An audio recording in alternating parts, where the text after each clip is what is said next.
Hi, I'm David Norris and I'm serving up the perfect podcast, Pompey Platter with Russ, Daz and Haz. Play up, Pompey. He used to be a waiter, did David Norris? Well, he's served up the perfect cocktail here. It back to goal, Lang. Needs a bit of help. Goodness from Lang. What can he do? Still there, Lang. Lang! You wouldn't believe it! Cross comes into the near post. Headers into the net! Shock the team! Surely Pompey are heading for the championship! Portsmouth are promoted as League One champions. Good evening, everyone. Welcome to the Pompey Platter podcast. Episode 22, Home and Away. I am joined, as always, with Haz and Daz. How are we, boys? Better weeks, haven't we? We've had better weeks, that's for sure. I don't know what you're talking about. I think it's been a fantastic week. Yeah, not too bad. Got a bit of the sniffles, so let's get through this. I'm sure talking about Pompey this last week, Pompey's going to make me feel a lot better. Oh, definitely. Yeah, if you want to be cheered up, please listen in. Well, this is your therapy for the week, isn't it? Pompey fans listening to us three dissect the week we've had.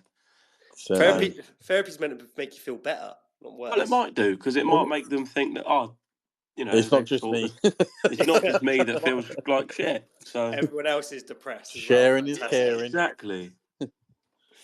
Right. So we're going to start off with a bit of exciting West Brom review, and then an even more exciting Milwall review. Have a look ahead towards the Burnley game. Quite nice to only actually have to do one preview this week. And then we will be doing a bit of Haz and Daz, Harry's Who Am I?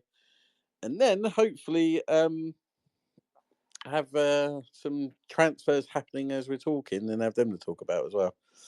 So, I myself and Daz didn't get to see the whole 90 minutes. So, Haz, you will be talking a lot about this. I have watched the goals. Daz, have you watched the goals? Yeah, I thought I thought we better get him some backup. So, take it away, Haz. How do you feel the West Brom game went? Couldn't have gone better, could it? It's perfect game. To be fair, I believe the first 20 minutes were all right. No, yeah, they were. It was a pretty positive start, to be honest. The ball had been kind of more in their half than ours. They kind of the first 20 odd minutes or so, it was quite positive, and you thought, okay, we started quite well compared to other away games where we've conceded within the first 10-15 minutes, which we didn't do this time. We had a couple of early corners. Dazelle had a volley from outside the box on shot on target from within the first minute, and you thought, okay, it's a good positive start, and you thought this is something that we can build on. But unfortunately, we had a slight little error. It kind of came from West Brom kind of getting a foothold in the game and kind of starting to build the pressure. And it kind of kicked off from that mistake from Schmid, from the shot from Mauer outside the box. Schmid kind of lets the ball go under him. He should do better. It's definitely something he should do better with. And it kind of felt like it was against the run of play, because although there wasn't a whole lot of clear-cut, out-and-out chances, I felt like we definitely had the rub of the green up until that first goal. And then we kind of just sunk, really. From that moment, you sink or swim in these moments when a slight mistake goes against you, and I don't really mind Schmid making a mistake. I know he made a mistake for the second one as well. But at the minute, he's been one of our best performers this season. So if he has an off game and makes a couple of mistakes, I haven't got an issue with that at all.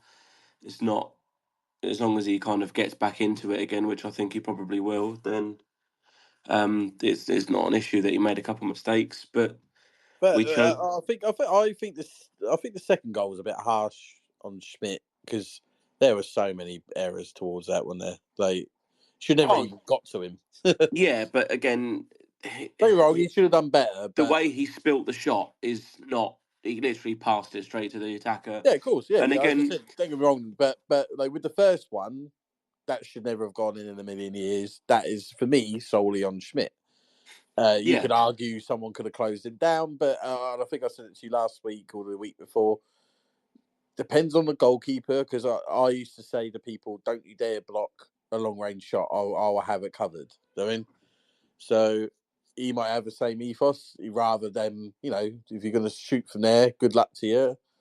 But the second goal, yeah, he should have done better, but then so should about 4 or 5 other players. Oh yeah, I'm not getting it. I'm not trying to say Schmidt is totally to blame, but what I'm trying to say is that just because one of your consistent performers has a bit of a dodgy game, and it kind of links in with Millwall, where the front four kind of had a quiet game, you need someone else to kind of step up and take the pressure away from the keeper, especially in this instance, rather than then go and concede 4 goals in 17 minutes, which is absolutely ridiculous. Because where's the experienced players?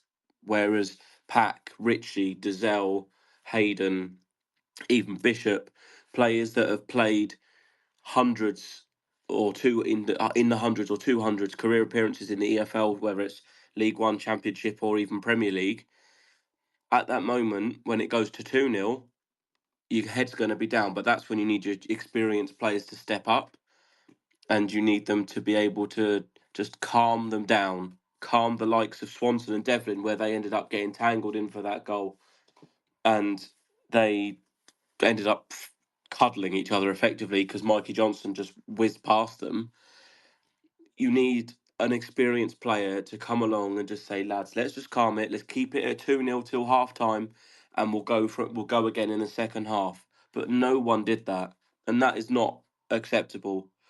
I kind of give a bit more leeway to the younger guys like Swanson and Devlin. Yes, if you're playing in the Championship, you should be ready. But sometimes when things happen, the younger players need a bit of support. That's where the experienced players need to step up and just kind of calm it down. Because Messino can only do so much from the sideline and not have a lot of effects as such while the game's playing. That's when he needs his experienced players to step up, and they didn't do it. And that's just when we just kind of got carved open. The second goal was when Devlin and Swanson got spun. That's when they kind of could have done with a bit of arm around the shoulder. It didn't happen. And then we had a chance. Pack headed it over the bar from a corner. And then it went to 3-0 really quickly. And Dean Garner just ran through the whole midfield. There was no midfield from Hayden or Dazelle. And he just passed it out to Wallace. And I know, of course, we have another ex-Pompey player scores against us. It's just inevitable. It's almost a given at this point. I don't think it was anything against Pompey. He hasn't played for us for bloody years now. I hate it when players don't celebrate against their old teams. Don't get me wrong, I don't like it either when they do it to the fans, but if you run off away from the fans celebrating, I have no issue with it at all. I think if he'd moved directly from us to Millwall and it was recent, I could get it. Nah, even then I'll be like, celebrate. It's been, what's it been, 8 years since he left? More than that, no? Something more? 10 years? I think it's his first. He's had a bit of a shit season on his standards. It's his first goal. It's not like he did a Quado bar, is it, and came right up to the away fans and celebrated in our face. Well, I was thinking, as long as he didn't do like an Adebayor and run the whole length of the pitch and then celebrate, exactly. Then that's different. All I saw is that he just ran off, celebrate. He didn't over celebrate or anything like that. No, exactly. But even if he had, as long as it's not at us, I care less. There's just going to be a bit. It's going to be a bit of relief for him, isn't it? Because it's his first goal of the season after kind of being on the bench and kind of pushed out a bit under Corberan at the end, and then because that's the thing when I saw because obviously I was just trying to keep up to date on Twitter or X. And from what some people were saying, they said not a lot, but a few were just. It sounded like he'd proper gone in on like this celebration. I saw it. I was like, nah, nothing really. I think it's just a bit of Dan Butler celebrate in front of us, and I actually went at the fans, which I never understood that. Yes, I think he did. What, when he was at Peterborough? Yeah, and it was like we never gave you stick. We never said anything. It came from nowhere. That I get. That is disrespectful. You should never do that. But it's one of my pet hates about any player when they all put their hands up because they scored against their old club. Fuck off! Just go and celebrate, dickhead. Yeah. So yeah, again, we'll move on from that. Then the 4-0. At this point, it became. I just kind of swore a bit, which I always do. And then just laughed because it got to the laughing point, which it seems to get almost every away game now. It was just embarrassing, really. West Brom, actually, from a West Brom point of view, this was probably their best goal.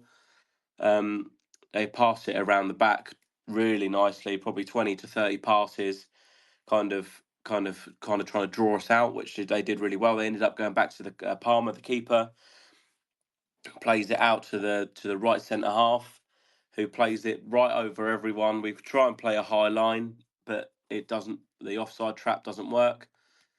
Dean Garner's 1-on-1 and slots it past Schmid, and at that point, the game is done. But it's 4-0 at half time. I mean, you look at 25 minutes and you're 1-0 down in the 25th minute, and then what? 19 minutes later, you're 4-0 down. You've conceded 4 goals in 19 minutes. It just reminded me of Stoke. It's just pathetic, and it's got nothing to do with the changes that were made, because the changes needed to be made. It might not have been. I don't know if it was the best game to do it, but the games have to. The players needed a rest. The players that were not there.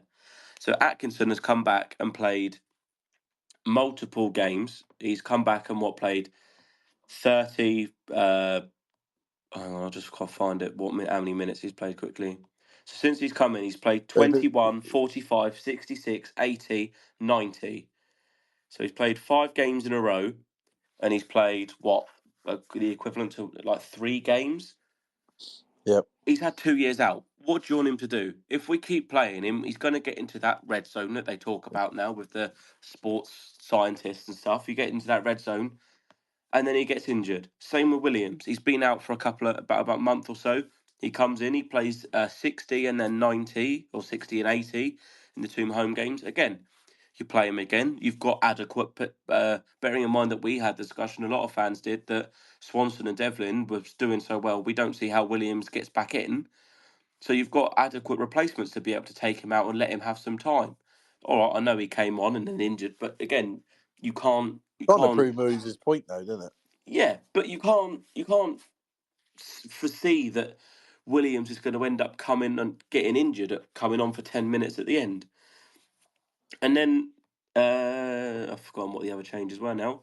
It was the front lot, wasn't it? So Murphy again absolutely dead on his feet on Wednesday at home to Stoke. He was absolutely dead, needs a rest. Callum Lang runs more than any other player does on that pitch, constantly chasing down the defenders and the keeper.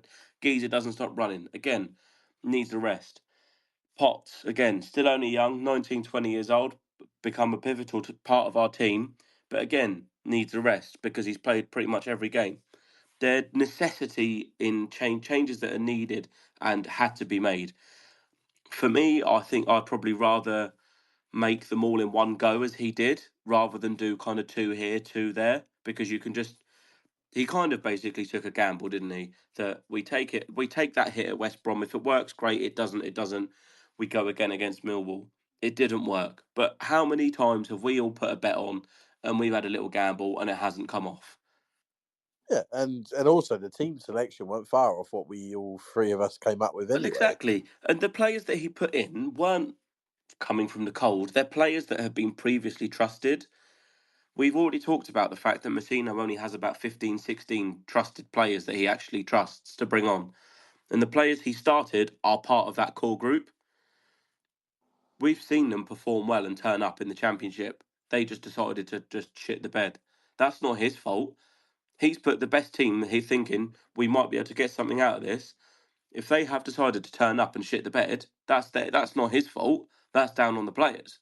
Yeah, and that spine was good enough. Like you had, I know obviously like Towler and Pack, obviously they're not a first starting centre backs, but they've both. Well, obviously, I know Pack's not a centre back, but he's played there for enough games now to have a rough understanding of how to play centre back. 2 centre mids in Dazelle and Hayden. They both like good enough, and then Bishop up front. I know down the wings and stuff like that when we didn't probably have our strongest apart from like Richie and things like that. But I mean, it's just a knock-on effect from like other games, isn't it? Like when we've gone one down, it's like just get tucked in and be hard to beat, especially when it's the second going in, and there's enough experience in there in Pack, Hayden, and Richie to be able to be like, right, that's it. We don't concede. Or we don't concede an easy goal, which all of those 4 goals were pretty fucking easy. Especially that, I think it was the third one. Like, when we're 2-0 down, why aren't we just tucking in? Because I'm pretty sure the third goal from the replays, like, Towler is like caught up pitch. And he's like chasing back. I can't remember exactly where it is, but... And it's like, why are you there? Like, we're 2-0 down. Just get tucked in. At least get to half-time in touching distance. Well, this was my point earlier about the experienced players and just need to calm the likes of Towler down and just kind of let's get in 2-0 and go from there because we can start again. But we didn't. We just folded, and we just got to stop folding, really. I'll go on to the second half and then we'll move on because everyone's going to be really bored of hearing my voice. It could have been 5 really early on. Mikey Johnson weaves in and out of about 3 or 4 players. Schmid pushes it back into the box. Towler attempts to clear it, and he hits Ogilvy straight away, and it almost goes in as an own goal. And at that point, you were like, "Yeah, we just look like a bunch of nobody." It just like we've just picked 11 random blokes off the street and went, "Do you fancy playing at the Hawthorns today?" And they all put their hand up and went, "Yeah, I'll do it." And then we turned up, and that happened because it was just absolutely woeful. The fifth, of course, the other ex-Pompey lad or Pompey fan, I think he is, John Swift, isn't he? Yep. Johnston, again, has Swanson and Devlin in his pocket and just toasted them, ran past, pulled back to Swift. It's a bit of a lucky goal, really. It takes a deflection off Hayden and goes in. And it's 5. Game was done then. You could tell the subs that Moose made, obviously bringing on Waddingham for Bishop. I think it made sense. Just give him some minutes to get ready and let Bishop have a rest.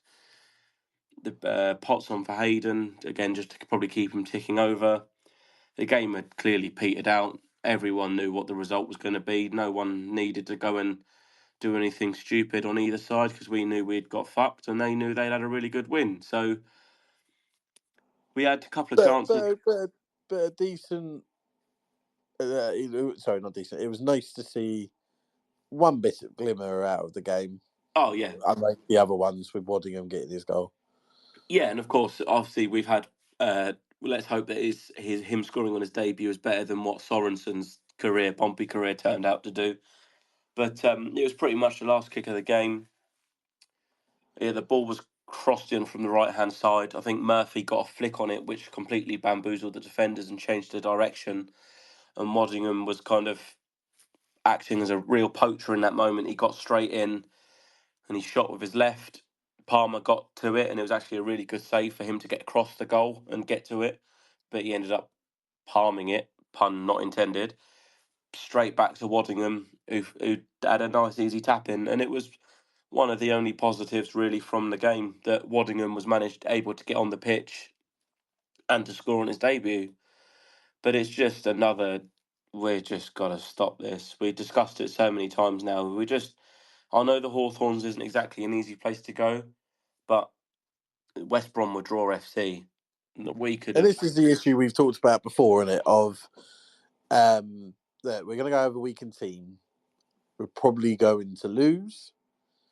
That's okay. Just don't get smashed. Just don't get embarrassed. Just don't. I mean, and I've talked about it before. It's not about the losing. Do I expect us to go to West Brom and get a result? No. Do I expect us to turn up and at least give 100%? Yes. That's the problem we're having, isn't it? The occasional, and if we came away 1-0, 2-0 loss, you probably would have gone, oh, okay. The occasional drubbing away from home is going to happen in the Championship, and that is okay. It's just happening too often now. How many games is this? 5 games now we've been absolutely whooped. Yep. And the performance isn't there. If, for example, their 5th goal where Swift scored, it takes a massive deflection off of Isaac Hayden. So there's nothing he could do about that, and it was just lucky. If you lose to one of them, but the performance and the core players give it their all, then I haven't got a problem with losing, because as long as the effort is there, there's not much else you can do. Sometimes you're beaten by just a better team, but you cannot just turn up again and bend over backwards and just say, go on then, we'll just stand there and watch you score 5 goals. It's not acceptable. No, and the thing is, I saw like some people saying about. I noticed on Moose because of his, like the changes he made, but they kind of like blaming him for the capitulation, where like you can't. He didn't go out to them boys and go, right, we concede a couple of goals, just do what you want, and then we can come in at half time 4-0. Stuff like that. The players have to take responsibility. As I said, there was enough experience on there to deal with that situation, especially even at 2-0 down. You're thinking, right, like it's not ideal, but we can maybe get in at half time, 2-0 down, and maybe have a chance to sort of maybe get something in the second half, or if we can nick a goal just before half time. But by the time it's like when it's free, by the time it got to 3, like it was over. Like if we could have kept it to 2, you never know. And just a couple of things on what I saw on like social media when people saying, "Oh, if you're resting these players, why are they on the bench?" Well, Mourinho was probably hoping that we were still going to be in the game come the last maybe 20 minutes or so, and then he can maybe put those boys on to maybe get us a draw, or even potentially and then if he can sniff a win, get them on. Because when you're resting players, it doesn't mean you don't take them to games.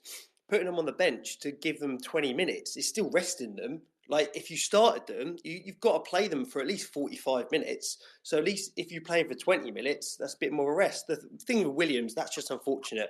That could happen if he started the game or whether he got rested or not. But it just like sort of what I don't like is that the fact that the next game we're about to talk about makes it like he made the wrong decision on Saturday. And for me, he still made the right decision at that time on Saturday to rotate. That doesn't mean you're guaranteed to win the next game, but he's trying to give us the best chance to win our next game, which obviously we didn't. You don't want to just, at the end of the day, you're not going to just run your players into the ground. They're tired as it is. And you'll end up in a position like Spurs are in, where they've got so many injuries. Again, the core players are having to play week in, week out. And that's why their results are so shit at the minute. It's not because they're not playing for the manager or anything. It's because those players are having to play pretty much every game and they're tired. They need a rest, but they haven't got the bench to do it. So while we've got some people coming back from injuries, we need to use that as an advantage to be able to rest our key players.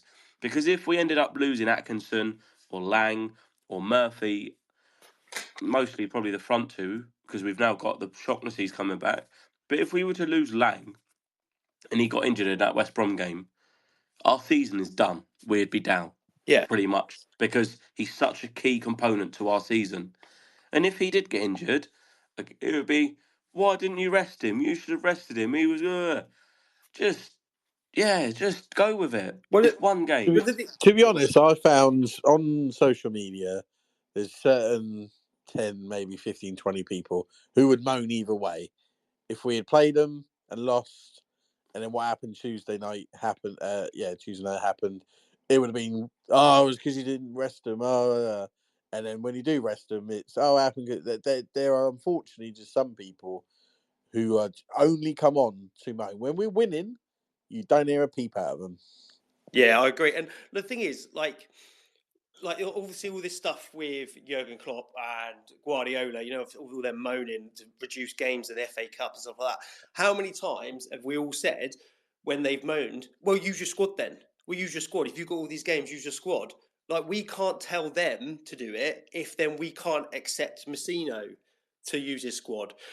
And unfortunately, like, because we've got players out injured, the squad isn't as strong to rotate. But that doesn't mean like he can't do it. And I respect him so much more for being like, he probably knew he was going to get loads of sticks, especially if they lost. We did on Saturday and then on Tuesday. He knows he's going to come in for loads of sticks, but he still did it. And I've got a lot of respect for him for that.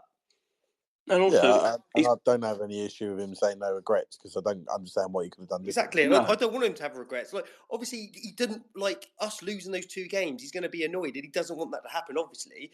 But he's like live and dying off his decisions, and he's making he's taking the emotion out of it, and he's just like seeing it as he thinks it should be done. And fair play to him. and at the end of the day, he's playing down to the fortune of where we are. Right, we've got loads of injuries. That's the way it's gone this season for us.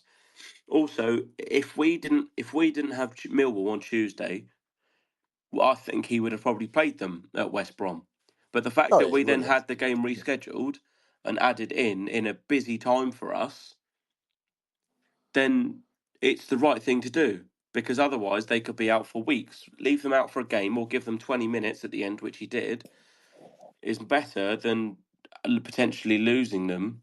But if we only had West Brom and didn't have Millwall, I can guarantee he would have played our strongest 11. Yeah, and he just would have taken them off after. It probably would have been like, right, we're going to start them, but we do have to take them off around the hour mark or stuff like that because of you don't want to get injured. And like, and the players have to be honest as well. Sometimes, like, you don't know what the players are saying. Some of the players might say, "Look, I can't do it," or some of the players are saying, "I can play through it." But they have all this data and that running and that sort of stuff. So, yeah, it's a tough one, but I'm glad. I'm fully behind Messino for the decisions he's made so far. Right, shall we? If there's anything you either really want to say anymore, should we go on to just on the West Brom side quickly? It's nice to see that Tony Mowbray's back in management and enjoying himself and looking well and happy. Yeah, definitely echo that. Right, let's move on to Tuesday night. And I ain't gonna lie, boys, I don't know if it helped I didn't watch it. I was more mad and pissed off Tuesday night than I was Saturday. Is that because we're now kind of expecting to win at home because we were 7 unbeaten? No, it wasn't even about the winning. It was just I just thought we got so much wrong. I know we've already discussed it in message. I think it'd just be easier if I just said what I think. So for me, I don't know how you two feel. I watched the Millwall side show us exactly how we should play away from home. Yeah, 100%. I wouldn't say he's listening anyway. I wouldn't say I had an argument with my dad about it, but fight. You know, he was just going, "Oh yeah, but they weren't brilliant. They only had one shot." And things. I said, "Yeah, but that's all they needed. That is it. That's all they needed. They only, they could have been 2-0 up. They had a perfect Dion Charles moment given to him after a few minutes. Mate, that I think that was worse than Dion Charles. Most probably, or I don't know, because Dion Charles was central of the goal, wasn't he? Yeah, but the Dion Charles ball, the ball looked like it was spinning when Dion Charles hit it. This was a perfect pass across the box for Bangura Williams. I need to watch and them how side he by did side. that, I've no idea. So then I thought I lucked in, when that happens. But we just never got going. And I watched their 2 centre-backs. I can't pronounce the old Tottenham lad. How do you pronounce his name? Tanganga. And Cooper. And their right back, Rama, who is a centre-back.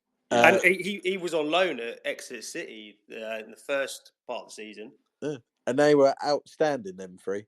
They were really good. Tanganga was probably the best of the bunch. I couldn't see. I kept saying, unless someone hits one for 30 yards, I don't see how we're going to score. We could still be there now when we wouldn't have scored. Yeah, exactly. All I watched first half was run down the wing, cross it in for no one to win it in the air, or lump it long for no one to win it in the air, because how can you? Because there was one moment where Ogilvie, who's decent in the air from a corner, jumped as high as he could, and that Cooper headed it away without even jumping off the floor, and Ogilvie was nowhere near him. He was a proper man mountain, that Don, wasn't he? Yeah. And I was like, okay, 1-0 down. Surely Mousinho, this is where I do blame Mousinho, because for me, this is on the coach, not the players. I know the players could turn what you could say, but they've also got minds as well. Look at the goal Middlesbrough conceded the other day. They're all players are scared to go against their manager because it can cause. That's when issues happen. So I thought Mousinho is going to change this. You know, all these crosses into the box and long balls are not working. We'll come out a different team and let's have a go. Came out second half, exactly the same. Exactly the same. Just played into their hands. Long balls, crosses in. And also our crossing and set pieces were woeful. Yeah. And it's a shame, because when he said last week how good we've been. Yeah. And then when we did get it right, their big heads got on it. And then even if they didn't get it, their goalkeeper caught everything. Like we were just second to everything, weren't we? Every second ball they were first to. It was just we're so reliant on Bishop, and I know Bishop got a lot of flack on Twitter and probably on the other socials as well. Which I don't think is really fair. I think a lot of pressure was. He had no chance when he's come in. He's done really well. He started really positively, and he's probably feeling the effects now of not having a proper pre-season and everything. He's probably starting to feel it. But again, it comes down to now we've got Waddingham, but the lack of availability behind him in Yengi and Omani. Sadie's not a striker, so you've been left with Bishop until Waddingham's been able to come in. But also the fact that he had the man mountain in Cooper and Tanganga. Tanganga again. He was, even though he's a bit of a shorter centre half, an half puts himself about, and he got absolutely annihilated by both of them. In my opinion, that Tanganga, if that's how you say it, he's the best centre back we've had that's played at Fratton Park so far this season. They were immense. They nullified Bishop, which nullified our attack, because Bishop won absolutely nothing. We're so key part of our game is Bishop winning that ball against the centre half, or winning the second ball, and then he chests it down, and he then passes it out to one of the wings, and we move up the pitch. And we were not able to do that at all. And it was a brilliant game plan of fair play to the centre half, fair play to Alex Neil, because they deserved the win, because they worked as a team, as a unit. I don't think they did. No one really impressed me that much from them, but they worked as a unit and as a team, and they had that fight and kind of dog in them to keep them going. Yeah. And that's how we need to start performing away from home. Yeah. And the other issue, don't get me wrong, I don't think the way they played suited us. The reason why we've been so good lately at home is because teams come on down there, try and play out the back, and we nick the ball off them and score. Yeah, Millwall never had any interest. The bit I really thought on on Mousinho is for me. I was sat there and I kept turning to my dad and my boy and saying, "I'd bring on another striker." And this is about an hour. Give them something else to think about. Doesn't matter who, just get another body up there. They got no interest in coming anywhere near our goal. Take off the defender and do it, which I know they did. But it was like the 82nd minute. It should have been done with half an hour left to play. Yeah, and I think that is what also made, because obviously I think it was only Murphy. He was the only one that was really trying to sort of cause some issues down that left-hand side. And the problem is, because we only had Bishop in the middle, whenever that ball went in, Cooper and Tanganga just swept up those like it was no tomorrow. But if we'd have had maybe another striker on, and maybe especially in the second half, we weren't like flexible. I can't think of the word now. But when the ball's coming into the box, if we'd have had someone going near post, down the middle, far post, we could have maybe got something out of it at some point. That could have been from a mistake one of their defenders made, which they might have done at some point if we just kept peppering them with these balls sort of along. There's no point in putting the ball up in the air, because those two will just clear it up. But like getting the ball, trying to put it in between the goalkeeper and the centre back. I think there was one in the second half where that Cooper came along, and like if he hadn't got there, I can't remember who was there, but they would have just tapped it in. But if you keep putting the ball in there, at one point, someone's going to miss it, someone's going to miss kick it, and then we might get something out of it. But as you said, Russ, like I thought our changes were a little bit too late. I think we should have got Waddingham on a lot earlier, because Millwall wouldn't have known really much about him. And when players don't know much about a player at that level, he could have maybe caused a few more issues. But it was probably that's the most frustrating game so far with Pompey this season. And like, I know we've been beaten very heavily, but I've not been frustrated at those games. I've just been annoyed. Where this game, there was something there for the taking. And I think I said it on half time on our group. There's something there for us. We just needed that bit of extra, because we held onto the ball pretty well. But when we got into that final third, there just wasn't that extra bit of quality or extra body. And I think that's what we needed. We need that extra body up top to try and cause some organised chaos.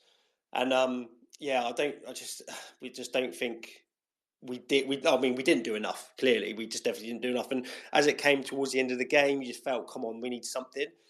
And I think we ran out of ideas. And as Haz said, we'd still be there today. Well, I think the problem is we ran out of ideas because we took too late to change anything about the game. It was just, we brought Waddingham on for for Richie. Lang went right. Waddingham went behind the stroke. It just stayed the same with just a different personnel. It was frustrating. And for me, that's always on the manager. No matter who the manager is, if you cannot see this ain't working, then I don't know what else you can do. That's not me staggering Muse off. I think that's the first time I've probably questioned a game of what's he doing for a long time. It was just sat there watching. I barely got off our seat, to be honest with you. And I would say that's probably the worst home performance, and we've been beaten 3-1 by Sunderland and 3-0 by West Brom. I think it's also because of it's the level of the team, right? When we played Sunderland, I think they were top of the league, weren't they? Or they were second, and they were doing really well right at the beginning. And you're expecting West Brom and Sunderland to be in and around there at the top, there or thereabouts, within the playoffs or higher. But Millwall were only 5 points ahead of us. So if we'd won that, they're kind of still in a relegation battle, or were, and we could have drawn in another team to join us. And not only that, get away from it a bit ourselves. I've said that. I think I've said it a couple of times this season, that we seem to play better against the biggest, not bigger sides. I think Millwall's a massive club in my opinion, but the teams that play better football and you're expected to struggle against, it's the teams that we're not expected to struggle as much against, or we hope we get something. We should be trying to get something out of the game. That's when we struggle. So that's why I think on Saturday, weirdly, I feel relatively confident-ish about it. I don't know if I can be relatively confident-ish, but if we could score against Burnley, then that's mad, because what are they, 7 games without conceding? Mate, we're scoring against Burnley. It's typical. We're going to score. We're scoring against Burnley after a minute. Again, their goal though was just a multitude of errors, wasn't it? And that's kind of just been. It's happened so many times and too many times where there's a mistake happens further up the pitch or anywhere really, and rather than try and rectify it, we panic.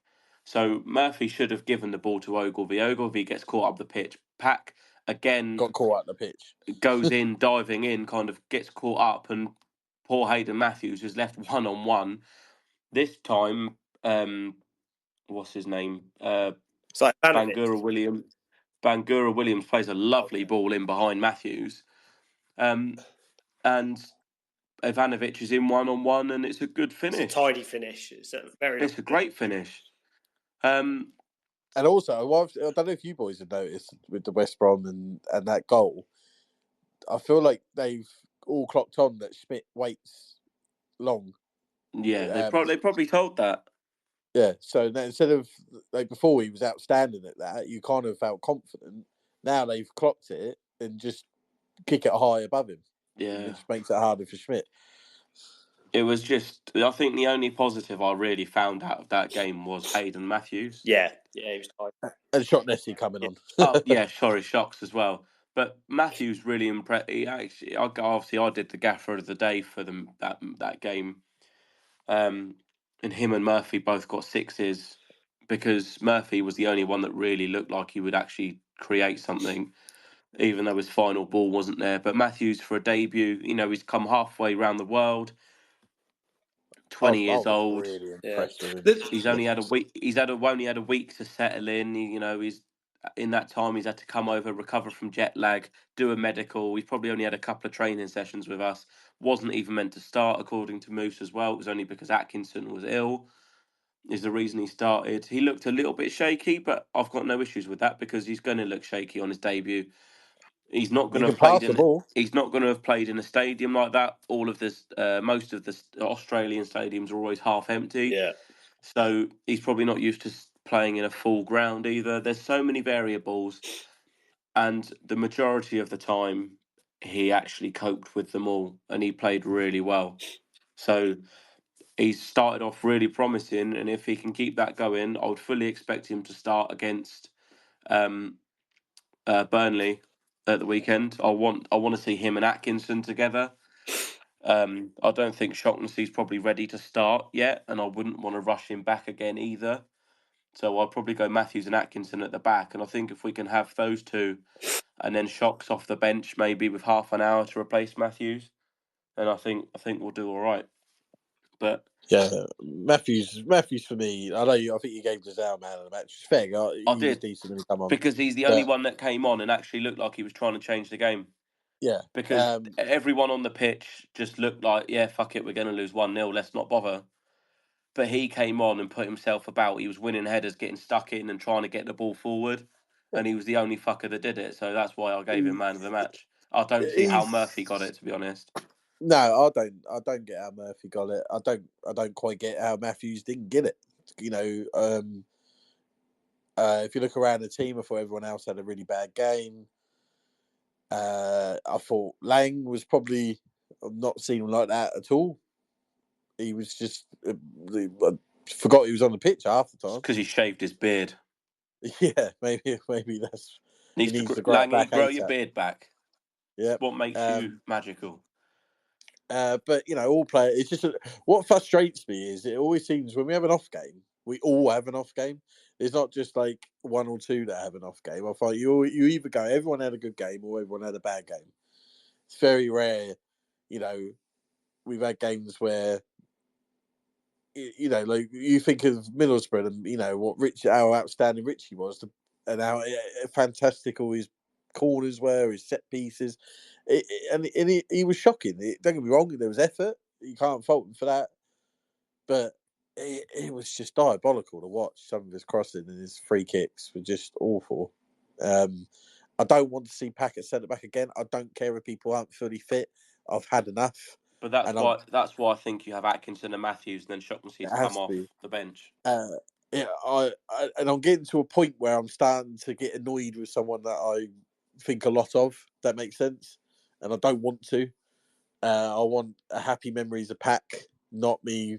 Look, when like a player can tarnish their own reputation. Yeah, I'm just sick of watching him forget. It's almost like he forgets he's in defence and he wanders into midfield, and then we get caught. I think he does, and I know what you mean because it's like it was the same when like Whittingham and Andy Alford were in charge and managed.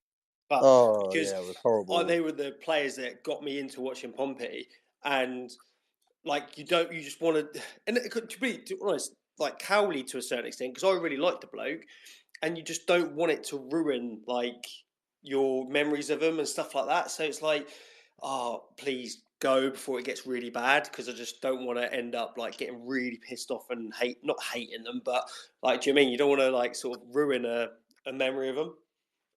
For me, Pack now should be on the bench, brought on, see games out when you're in the lead, and someone who can hold the ball up and dictate play. I wouldn't play him. I wouldn't start him.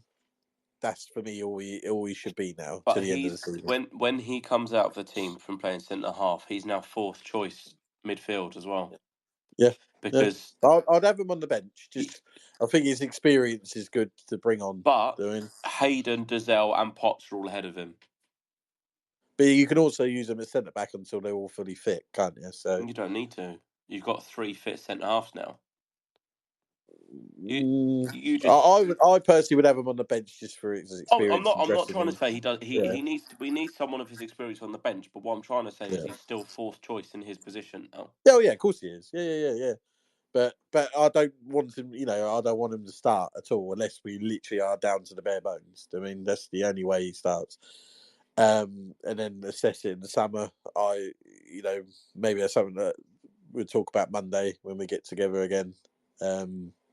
Things like that. I also love the bloke. Don't want to see Sadie again. I don't get what he brings to this team. He brought nothing, didn't he? He did nothing this game. Other than Middlesbrough, he's brought nothing all season. He's not a championship player. And even then, both goals were given to him. Sad. He's and he's young, so maybe things can improve for him. But right now, he's not what we need. Anything else anyone wants to say on the Millwall game? I'm good. The only thing I wanted to say was in the second half, the keeper got hold of it. I can't remember if he ended up. I think the ball went through to him, and Messino was having to go at the ref, saying, "How long's he taking?" And the ref, because I'm so close to the bench, I can hear what a lot of them are saying. And the ref said to Messino, "There's nothing he could do."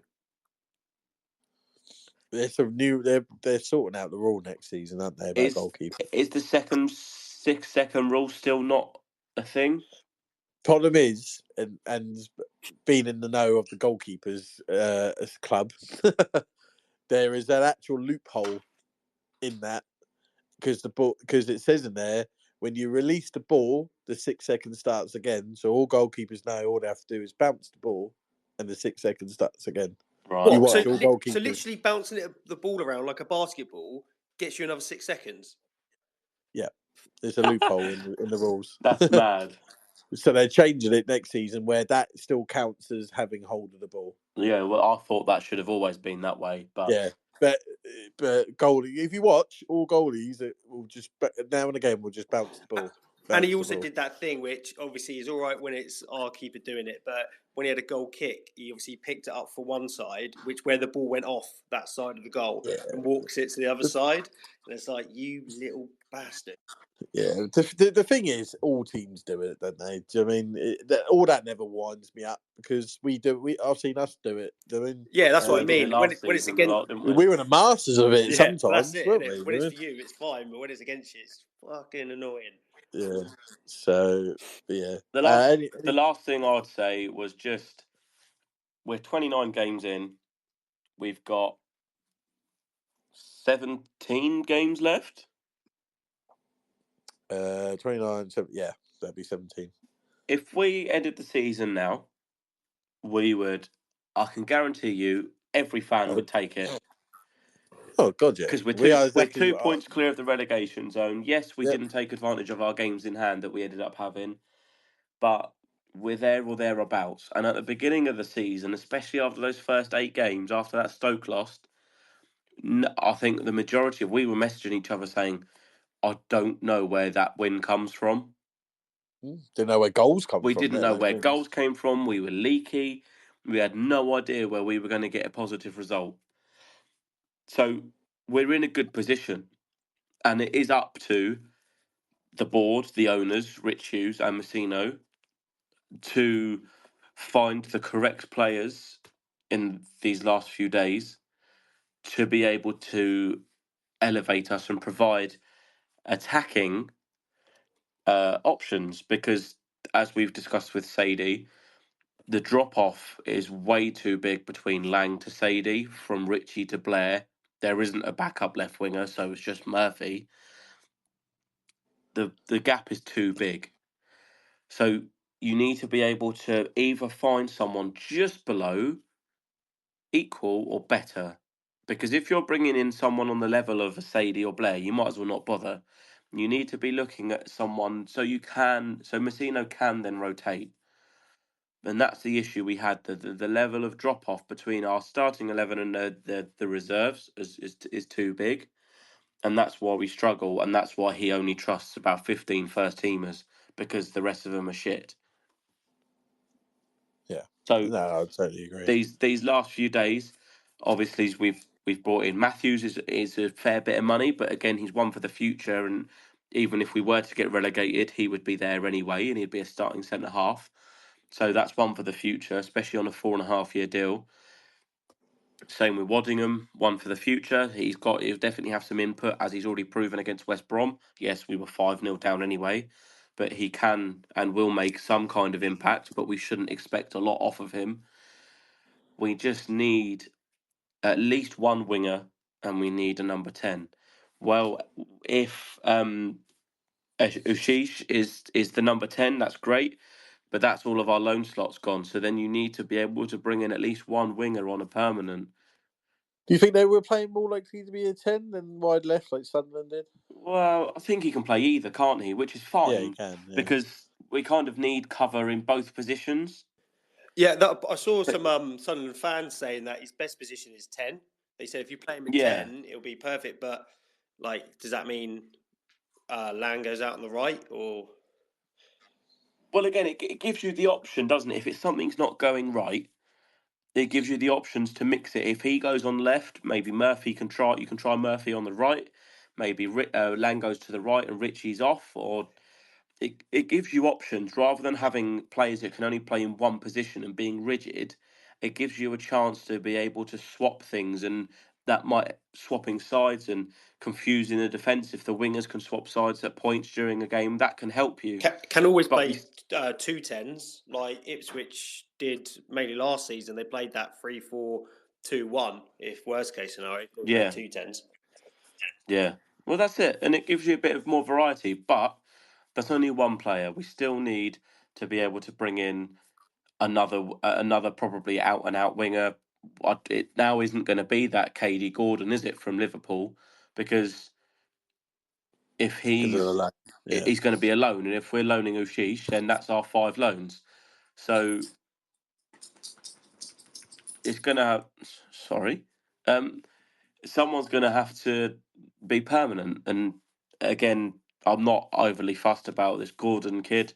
He's not going to be ready for us. He's not pulling up trees at Norwich. So, yeah, maybe something will come out of the blue. But well, we'll get on to the transfers, a bit more detail, a bit further along, can't we? Moving on then, shall we? Unless there's anything that we forgot to talk about. Burnley Saturday then, boys. Not Burnley. Yeah, not that. Yeah, they certainly can. This Saturday they can anyway. Right. Who am I going to pick first? Haz, go on. Boo. Well, just only because you got the plug on with Neil Allen, so this is your reward. Well, you got to try, haven't you? That bloke off X. Yeah, whoever, don't know who that is. Yeah, Burnley are in some good form, aren't they? They are doing well. What are they, unbeaten in 9? Is it? I think they're unbeaten in. They haven't conceded a goal in 7. Even longer than that. They haven't. The last time they lost was to Milwall on the 3rd of November. So lovely. It's yeah. There's an omen there. Merry Christmas. We'll see you later. Yeah, it's not looking good, is it? I mean, I watched them bit of scouting. I watched them a lot of Pompey fans against Leeds. I fell asleep, and it was absolute bullshit. It was one of the worst games I've ever watched. It was really awful. But yeah. And annoyingly, they're better away from home than they are at home. They are, because I know Plymouth are shite, but they whooped them 5-0 in half time and then went, the game's done. I'm not looking forward to this, to be honest. They've conceded 9 goals the whole season, and one of them was against us, wasn't it, back in the day? Yep. Interestingly, the referee is the same ref that actually reffed that game at Turf Moor. Did he have a bad game? I can't remember. I don't think so. No, I don't remember. Don't remember moaning about the ref. No, I don't. So it's interesting that he's doing the reverse fixture as well. Actually, I think to me the next 2 games. I know we're away as well against Sheffield United in the week after. To me, they're both really free hits because they're not our fight. If you look at the games after, you've got Cardiff at home, Oxford away, QPR at home, Luton away, and then Leeds at home. Then Plymouth at home, Preston away, Blackburn at home. They're the kind of game, bar that Leeds one in the middle, that's the run of form that we need to be getting 3 points. Burnley and Sheffield United are not our fight. So, again, maybe not a free hit as such, because I don't want us to get whooped again. But as long as there's a level of performance there, then if we lose, we lose. It's they're the top 2 for the real, or they're both in the top 3 for a reason. And although Burnley might be boring, it might play into our hands because they play out from the back and have a lot of possession, and we can do a high press. But I'm undecided. I'll let Daz go because I'm undecided on what the result will be. Okay, I gave you the advantage. You go on with Daz. Go on, Daz. Well, I'm not going to be a negative Nancy. As I said, I think we do better against sides that we're not expected to do particularly well against, mainly because of their quality rather than us not being very good. So I'm going to keep it short and sweet. I'm going to be positive. It's going to be 2-1, and it's going to be Jesus Callum Christ. Lang. Callum Lang. Right, put money on that, Daz. Go I might do. How much, to the bookies, mate? 2-1 Lang. They're bankrupt. The betting company. A big shiny 50p piece might go on that. Might push the boat out. I could find out the odds for you in a minute. Hang on. While you're doing that, I'm just going to go for a 0-0. You're going for a 0-0. So do you get 2 points if no one does score? We haven't really discussed the rules on the 0-0, have we? I don't know. I mean, I'm quite happy if it is if anyone does, because obviously no one's ever predicted it before. If you don't agree, that's fine. If it's a 0-0, I think you should get an extra point because you haven't got a goal scorer. Or if you do a 0-0, can you guess a booking? And then if that person gets booking, you get an extra point, maybe, instead. Just think. I'm happy with either of them. Something like that. I'll just think an extra point just because instead of getting the 2 points because you guessed the right goal scorer, you just get an extra point because no one. Is that because you're going to go 0-0 in a minute? No. I'm not going 0-0. No, I'm not going 0-0. I'm going 5-0. No, I'm joking. So shall we say if it is 0-0, Haz gets an extra point? Go on then. All right, cool. Right, so I'm going to be a little bit positive that I've got a weird feeling that we are going to score because I think records are there to be broken, and weirdly he'll probably. Oh, sorry, my dog's decided to hurt himself.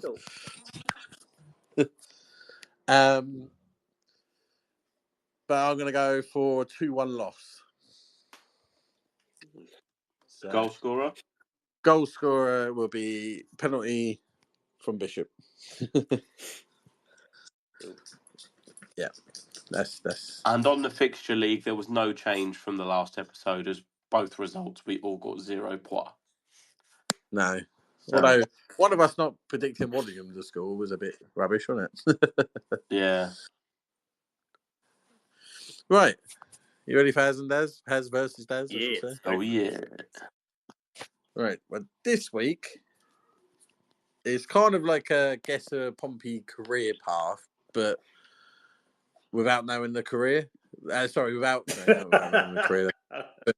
without knowing the order. So I'm just going to name the clubs they played for, and you just got to guess who the player is. So that it's not in order.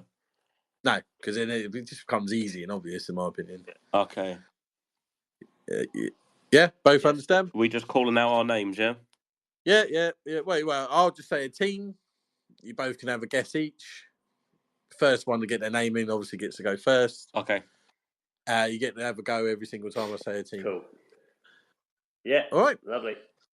Right. So the first player I'm going for is the first club I'm going for is Tranmere. Haz. Yep. Ben Tollett. No. I can't remember what his first name is. Something Davies.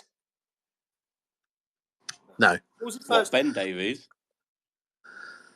You mean Ben Davies? No, not Ben Davies. He signed the season we went up. He was like a centre back or a left back, tall lad. Tom Davies. Huh? Oh, Tom. That's it. Yeah. We signed him from Accrington, didn't Yeah, I we? know, but he did play for Tram. I think he left us with a Tranmere because he went there with someone else as yeah. well. I'm keeping the name back for now. It's neither Davies. Next club I'm going to give you is Middlesbrough.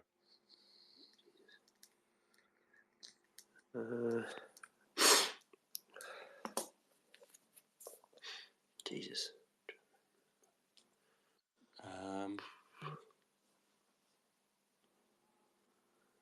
Can't think. I'm going to guess Daz. Buxton, was he it? Well, Lewis No, not Buxton. Lewis Buxton. He was the big fat Scouser lad we got from. Oh, yeah. Adam Jenny don't know Buxton. who you're talking about. Oh, him. It's not him then. No. Forgot he even played for us. That was another Jerome Thomas situation then. That was a blast, wasn't it? Adam Buxton, Jesus.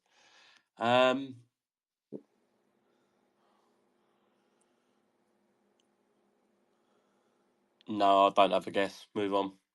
Okay. Berry. Jesus Christ.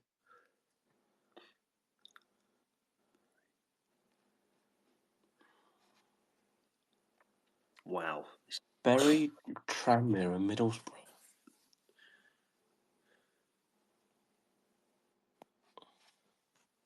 Nah, I'm all out. I can't get that right now. Okay. Haz?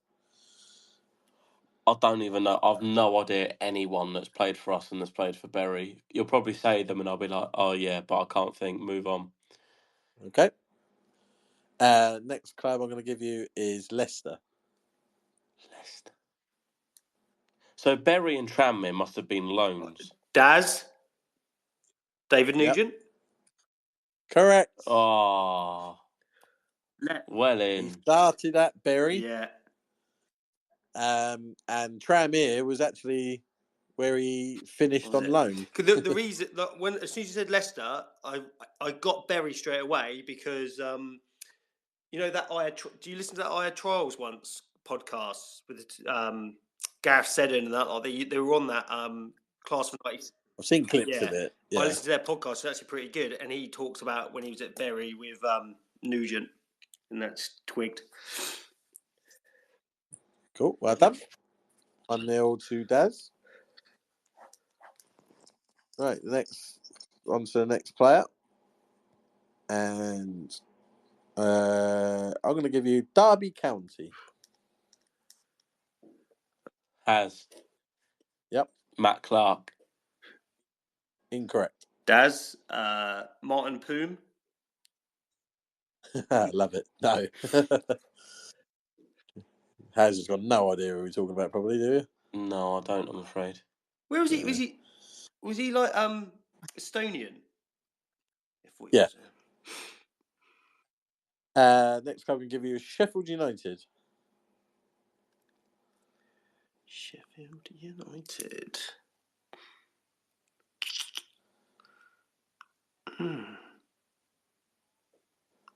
No, I was thinking.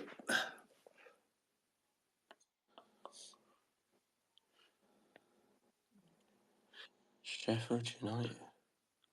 I'm thinking of someone, but I don't know if he's played for either. Actually, I was thinking myself. Just a random Don then, isn't it? Yeah. Well, I was thinking. He played for Sheffield Wednesday. Well, because I was thinking, does he play? Has he played for Sheffield United? And I was like, I don't think he's actually played for Derby either. So I thought I'd leave it just in case. Jesus.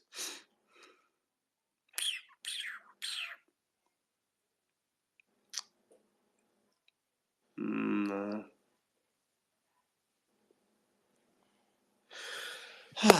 No, move on. Yeah, no, move on. Okay. Charlton.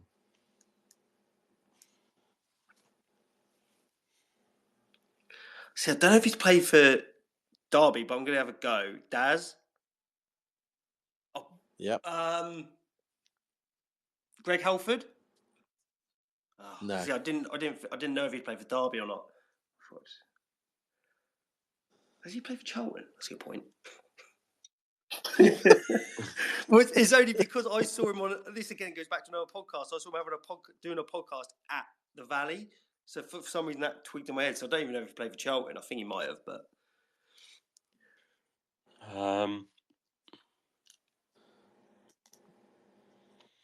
I've got someone in my head that played for Derby and Charlton, but I can't think of who they are.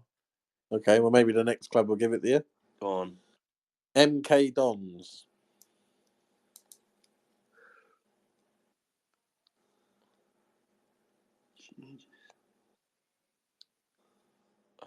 What? Read all the clubs out again. Derby, Sheffield United, Charlton, and MK Dons.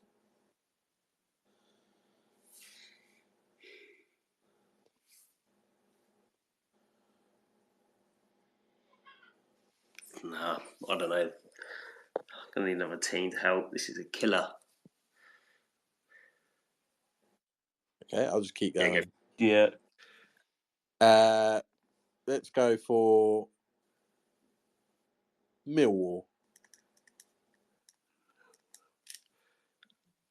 They've done the rounds, haven't they? This guy is a definition of a journeyman. Yeah. Jesus.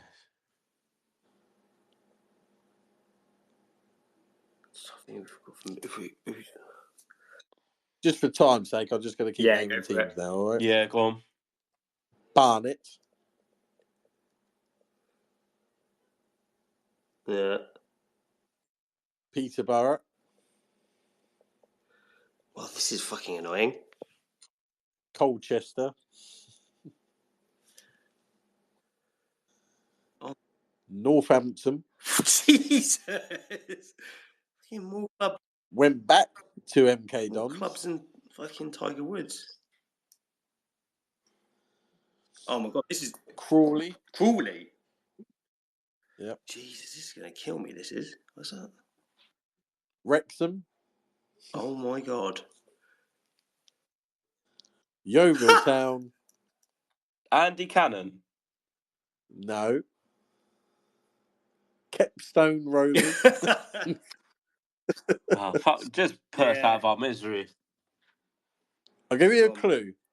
It's a striker that has been. I can't remember if it was in last week's quiz answer or the week before. But it was a striker.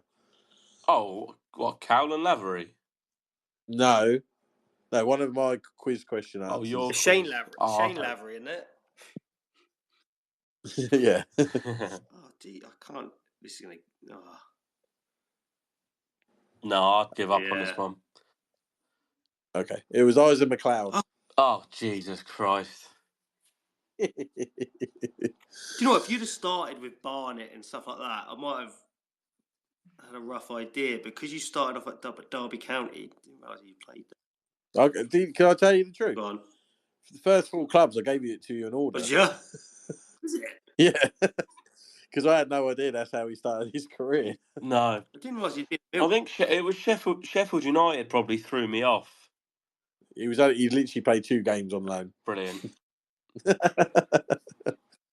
Most of them were like random loans. He played a few games at. Yeah. Jesus Christ. Right, next player then. I've lost my list. Where is it?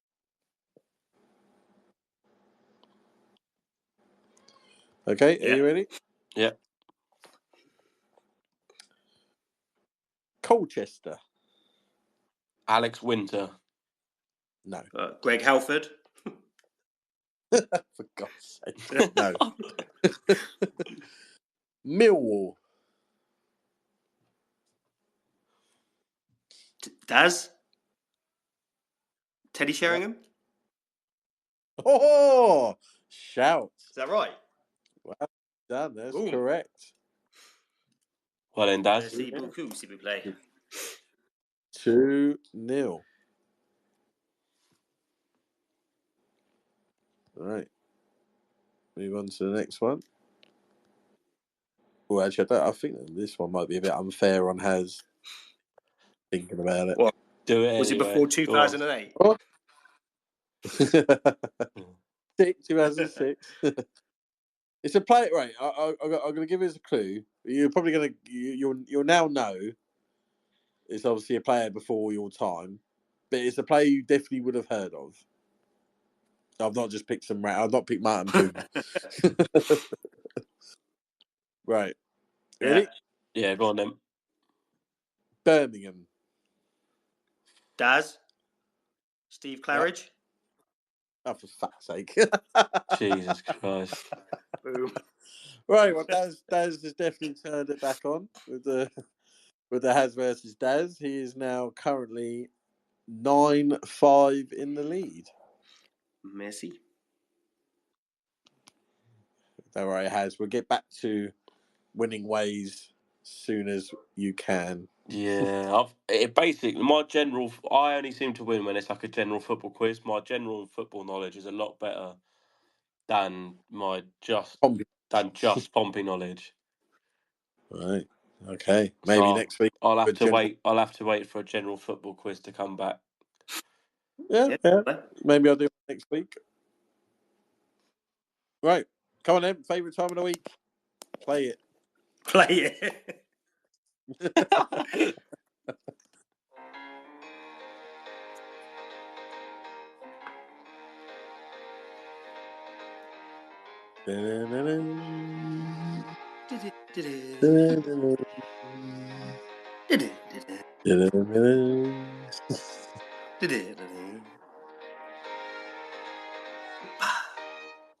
Oh yes, ladies and gents, it is our time. That time of the week for Harry's Who Am I?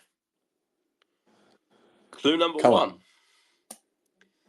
The club I made my second most appearances for is Rushden and Diamonds. Oh, for fuck's sake. Trying to think of a player. Didn't Paul Hall play for That's the Rushden player I Diamonds? was thinking of. Right, should we just go for it? Paul Hall. Oh, for fuck's sake, yeah! As soon as he said, the first one as as well. soon as he said Russian Diamonds, Paul Hall was It was the only player I can ever remember playing for him. Russian, and I always remember Paul Hall because, like, when I was mascot for one game, he did this thing where he turned his eyelids inside out, and quite Brilliant. I've remembered him since that.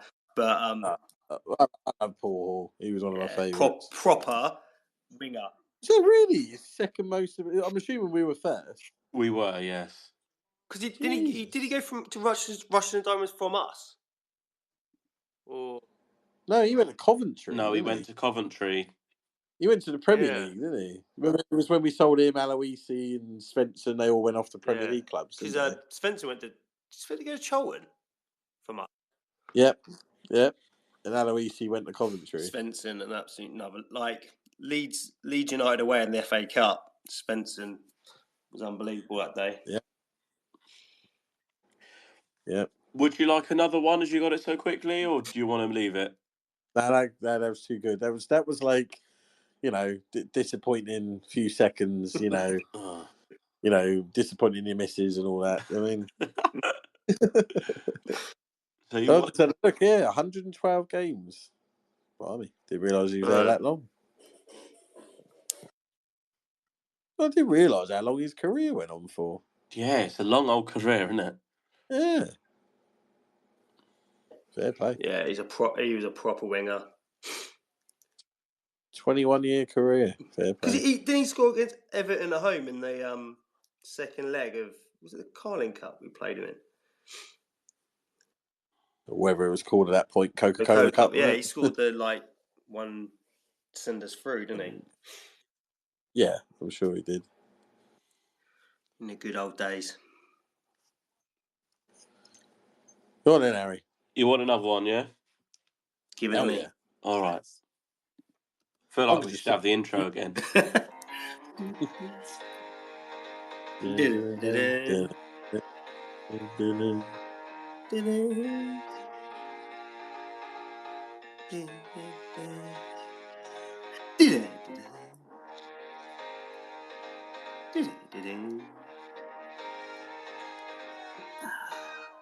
There we go. It is everybody's favourite time of the week. It is. Haz Vs Daz. Take 2. Anyway, let's find someone else. Right. I made 14 appearances for Pune City in the Indian Super League.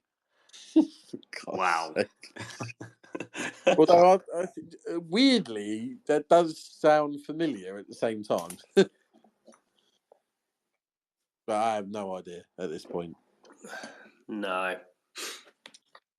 don't think someone like Gary Roberts go there. I don't know. I'm feeling it's Is an that your guess? ex-Prem player That's a shout. because they've gone out there for a payday. I just can't think who could have gone out there. I was just about to say, what club is it? Like that made a difference. Yeah. Well, it was Pune City. Oh yeah. Oh yeah, of course, yeah. That amazing, Pune City. Who were they? I don't know. Eric Huserclip. Incorrect. Aramaquena. Incorrect. Clue number 2. I scored 12 goals in my entire career, all for one club. 12 goals.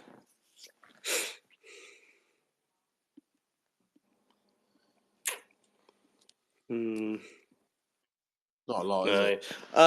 I'm gonna have a guess again. It's completely random off the Dejan Stevanovic.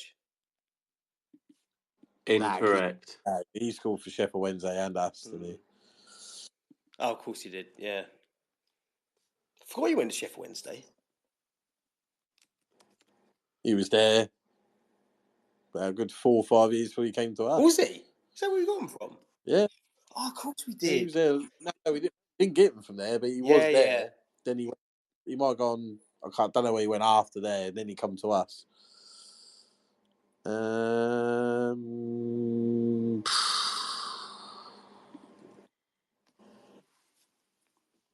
Just trying to think of Pompey players who might have only just scored that amount of goals. I was about to say Luke Nightingale, but I don't think he got 12, did he? Fuck it, Luke Nightingale. Incorrect. Daz, you got one? I said Stevanovic, didn't I? Oh, of course you did. Yeah, that was incorrect as well. Right, 3rd clue. I made my debut for Pompey playing against Ryan Williams. Ryan Williams was that. So he was with us. Then he went to Fulham, but didn't play for him. Went out on loan to Rotherham. Yeah. And obviously he was at Oxford. The Indian thing's still bothering me because it's one of them things that rings a bell, but then I have no idea at the same time. Who else did Ryan Williams play for? When he at Barnsley at one point as well, thinking about it. In saying that, is he gone to? I know you said that Pompey debut. Yes. Yeah. So it would have been either Rotherham, Oxford. It's just those two, isn't it? Rotherham, Oxford, but I'm sure he was at Barnsley as well. Because we got him from Rotherham, didn't we? Yeah, we got him from Rotherham. I remember he went to Fulham. I'm sure he went to Barnsley, then Rotherham, then us, and then obviously Oxford. So was it? It could have been a player we got after he left us. So it's right. So he played on the right. Think about this logically. He played on the right. Yeah, but was he up against him, or was he just on the opposing team? That's the thing. You were up against him, didn't you? I made my debut for Pompey playing against Ryan Williams. Against. I had it in my head. It was someone on. You know what? Fuck it. I'm going to carry on with that logic. Yeah, go for it. Because I think that'd be how he would have seen that. Yeah. Do you know what I mean? So that tells me then it would be a left back. Trying to think of left backs that scored 12 goals that played for Pompey around about mid-noughties, not mid-noughties, mid-tens.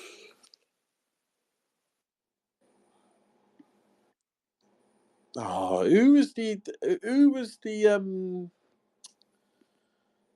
fuck, what was his name? Played for Reading. Nicky Shorey.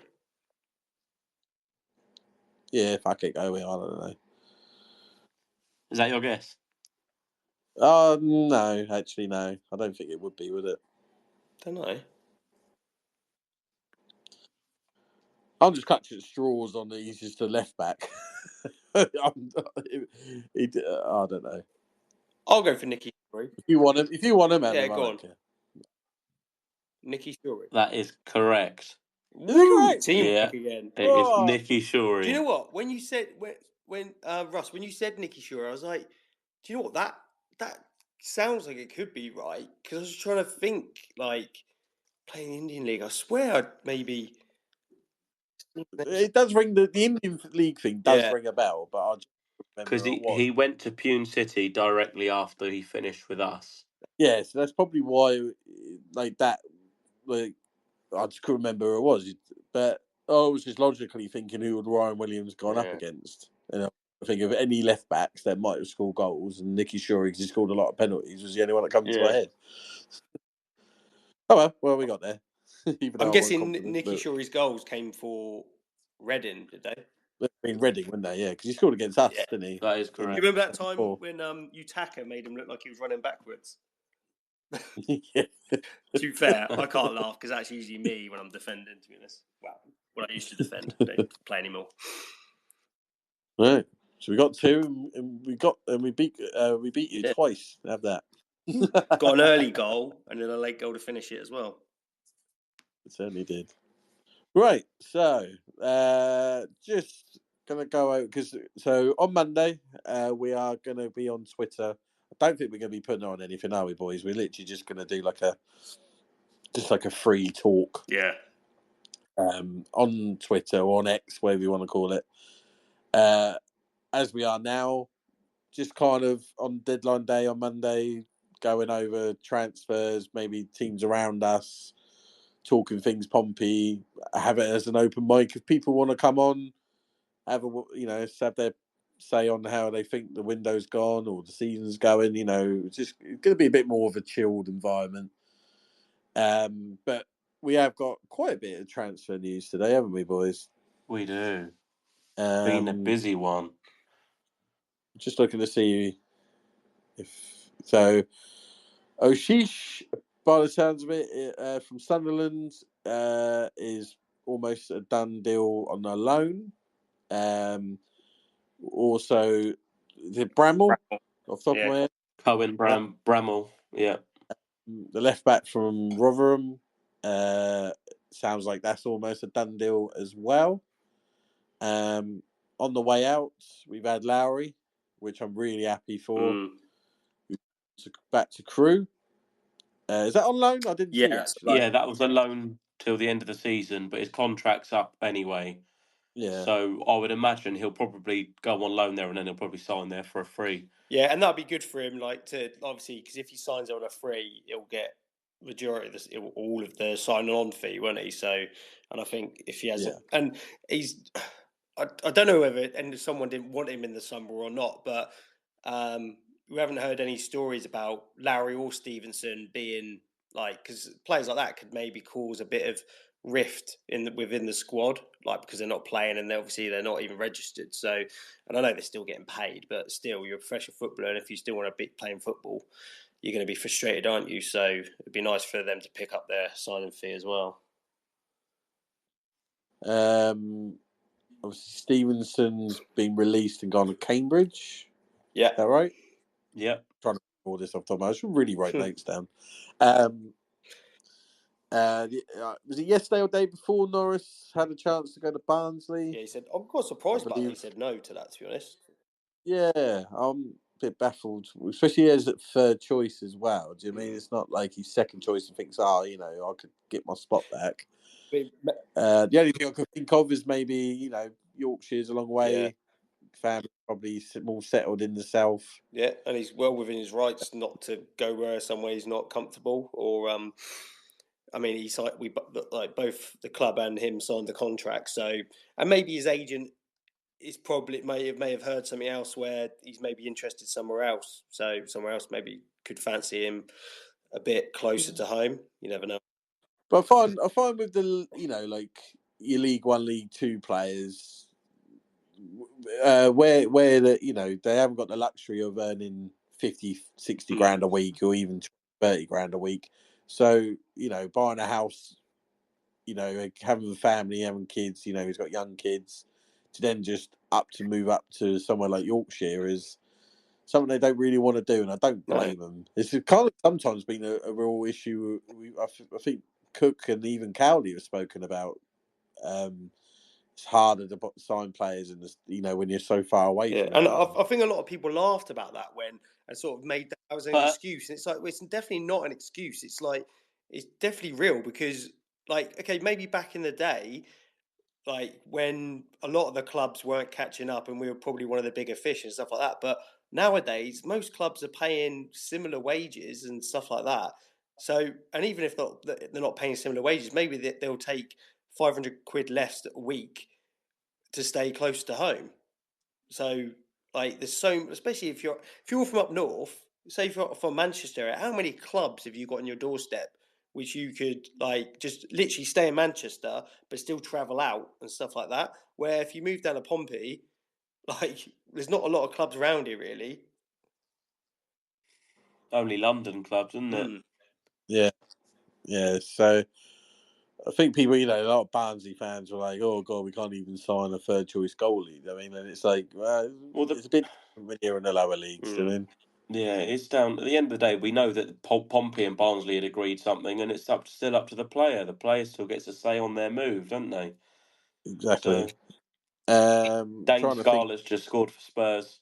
Yeah, I'll just see that. Yeah, diving header. Sign him, mate. He's promising young attacker, and let's sign him up. He must be like 24 now, isn't he? It's like the whole. It seems like it, but he's not. It's like the whole Marcus Rashford thing, isn't it? Everyone still says he's up and coming. It's like 27. Yeah, Jesus Christ, that's mad.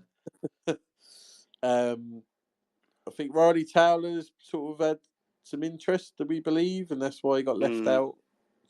I don't know how much truth's in that, but Vecino certainly didn't say no to that at the same time. He usually does, doesn't he? And that's the thing. I think a lot of people are sort of kicking off saying about, oh, what about Tom McIntyre? Like, why has he stayed? It's like, well, another club might not potentially want McIntyre, so it's not the. I'd rather McIntyre maybe gone out somewhere, but I mean, I think people forget that life isn't Football Manager. Yeah, exactly.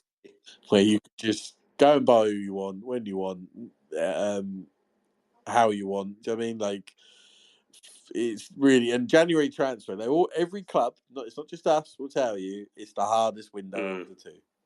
I mean, you've got, if you want to get a particular player from a club and you want to get him permanent, you have to pay a lot of money. I mean, look at Luton overpaying, like they haven't got him, have they? But Kone's like 6 million. They're offering. I think Asgard, was he like 3 million they paid for him? 3 million. I think that might have been his release clause, though. And don't get me wrong, I think he's a good player. Like I would have loved him to come to us, but for 3 million, it's like, I'm not sure about that. And it's you have to pay over the odds, and Luton are desperate, really. I know we're not exactly like buzzing at the moment, but I don't think we're as because the Luton are under a lot of pressure. I know we are as well, but They've got parachute payments as well, though. Don't so forget, they can just do it, can't they? They can just do it, and it's not really a big deal for them as such. I think that's just the worrying thing. Again, we discussed it the other day, didn't we, or yesterday? Of what we were linked with. If that's it, that's kind of a worry when you're watching Luton and even the Hull going out and trying their best to stay up. Do you know what I mean? Don't get me wrong. The more I've looked into O'Sheesh, the more I've been on board with it. Didn't quite realise how much actual experience, and he's actually quite a decent player, and it's just unfortunate he don't fit in the way the manager plays. You're just not going to get in front of Chris Rigg and Joe Bellingham, are you? No, exactly. That's the problem he's got. So I'm happy with that. The left back, I think, was a massive. Everyone kicking off about it, and it's like he's come here. He's here to back up. That's it. He's not coming to. We need to fill a hole. He's going to fill that hole. It'll probably be a 6-month contract, to be honest. I can't imagine it being any longer because Ogilvie and Farrell have both got 2 years left after this season. Apparently he's rapid, apparently. Exactly. It's something different and it fills a hole. Yeah. Because if Ogilvie was to get injured, we need something there. And as proven by Marlon Pack playing out of position, if you're then going to play someone else out of position, that player is going to have their confidence destroyed by constantly playing out of position, and they're going to come under unneeded siege or unneeded criticism from the fans when you could have prevented it, and that's what they're doing. So it's going to be a quick short-term fix. No problems with that, really. No. My issue is there's two issues. One, we have to. We talked about earlier. We do have to get another winger in. And the other issue is I don't understand how. I'm going to sound stupid now, but I don't care. How we're not going all out for Connor Chaplin. Well, that's the thing. Are we not, or are we? I don't know. Like I know, like chat are knocking around. We won't. But I just, like I said to you the other day, Daz. I just know. I can feel it. For me, he's available. The club have made him available. That's for me. Like if he's available, and I'm the Eisners, and this would get fans on. This would get me on board, even if it don't work. I'll be. At least we have. There's no guarantee. But it's going to be quality player. It's going to be a loan, though, isn't it? And we've run out of loan spaces. Well, no, you can still you can loan as much. You could literally loan a whole squad. You can loan. You just can't have five in your match day squad. But you're going to want Atkinson's going to be starting. Potts is going to be starting. You're going to want O'Sheesh in there. You're going to have Chaplin in there if you were to sign him on loan. Well, this is what I mean by we know we're not. When Daz asked, "Are we going for him?" No, for that reason. Do you know what I mean? The only one you could think of is if you let Omani go back. Yeah. And then replaced him with Chaplin. They're in the squad. Do you know what I mean? But the problem is with that is that if it depends how late we leave it, because if Omani gets sent back late, Brighton might be like, well, we're not having him back because it's too late for us to get him out to another club. I don't think we can send him back. We've gone past all that, and I don't think we can end the deal. No. They have to recall him, and we've gone past. Yeah. Was it the 15th? But as Daz said, you could just have it where you got 6 loans, and someone would just have to miss out, and he would be one, wouldn't he? Well, certainly for now, while he's still not fit. Yeah. Yeah. So, for me, it's go and get him. No Pompey fan would moan about that. It shows intent you want to stay up. It shows you're serious about staying up. But I know we won't do it. I know 100%. Because for me, it's kind of like it wouldn't be that much of a risk. How much? Even if you paid his whole wages to the end of the season, it wouldn't be that much money to them anyway. For staying up as well.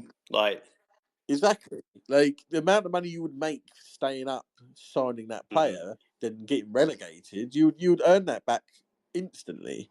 So it's just frustrating when you've got literally a player, and I know he would come here.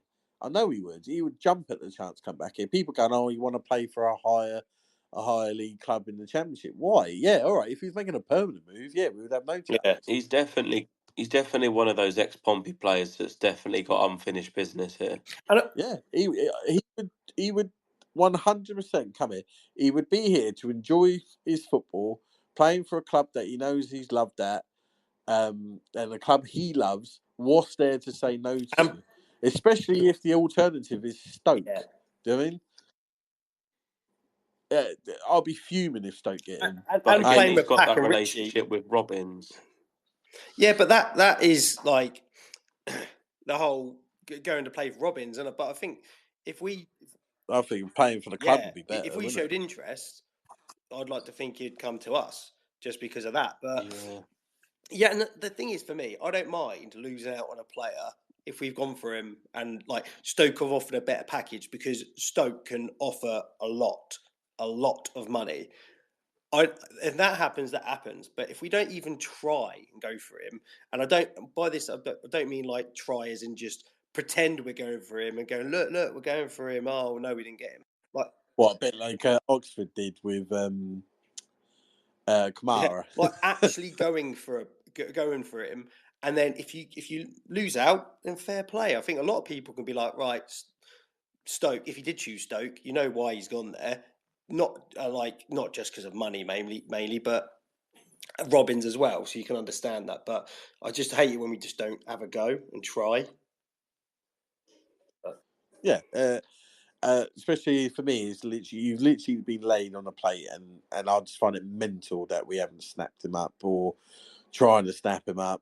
Don't get me wrong, things can change and we could be proven wrong, but I'll be shocked come Monday night when we get back together that he's even been mentioned, let alone signed or signing. And things if we signed him, I would actually be confident of staying up. Like I think we can stay up, but I'd actually be very confident we'd be staying up.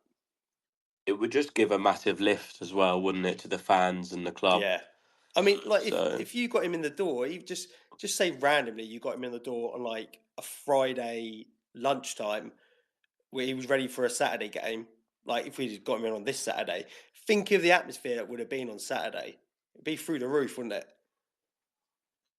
Yeah, it just the whole thing. It would be outstanding if we managed to get him. And then all except in the summer he'll be gone.